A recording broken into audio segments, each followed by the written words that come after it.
দিল্লিতে বলেছিল 2,500 দেবে, 1 পয়সাও দিয়েছে, 1.5 বছর হয়ে গেছে। বিহারে যে ভাতা দেবে বলেছিল, প্লিজ দয়া করে আপনাকে আমি অবশ্য সকলের কাছ থেকে পেয়েছি একটা ভিডিও, তাতে বিহারে ভাতার পরের দিন তো গিয়ে বুলডোজার চালিয়েছে, আর মহিলাদের গিয়ে বলছে ফেরত দাও, ওয়াপাস দাও, ফেরত দাও। তাহলে বুঝতে পারছেন ভাতা মানে কি? ভাতা মানে ওদের আপনার অ্যাকাউন্টে যেটুকু টাকা আছে সেটাও ছিনিয়ে নেবে। যে ভুল করে ওদের এতে সই করবে তার নাম, তার অ্যাড্রেস আর ব্যাংক অ্যাকাউন্ট নিয়ে সব হ্যাকিং হবে। তার কি প্রমাণ নেই যে তার ব্যাংক অ্যাকাউন্ট মানে করে নেওয়া হবে না,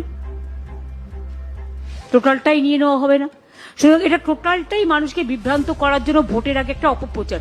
তা নাহলে অর্থমন্ত্রীর এই দশা, ওদের যদি বেহাল দশা না হয়, অর্থমন্ত্রী এসে কখনো কার্ড ডিস্ট্রিবিউশন করতে পারে?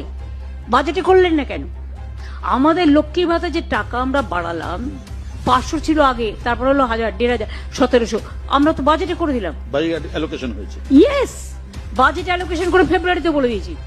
মাতৃশক্তি কাট করেছে, যুব শক্তি কাট করছে, কিছু নাই। ওগুলো হচ্ছে এজেন্সি শিখিয়ে দিচ্ছে, তাই কিছু ফর্ম নিয়ে মানুষের বাড়িতে গিয়ে ভাউতা দিচ্ছে। ইলেকশনের আগে ভাউতা দেবে টাকা, আর পরে মানুষের অধিকার কেড়ে নিতে পুরো দেবে ধোকা।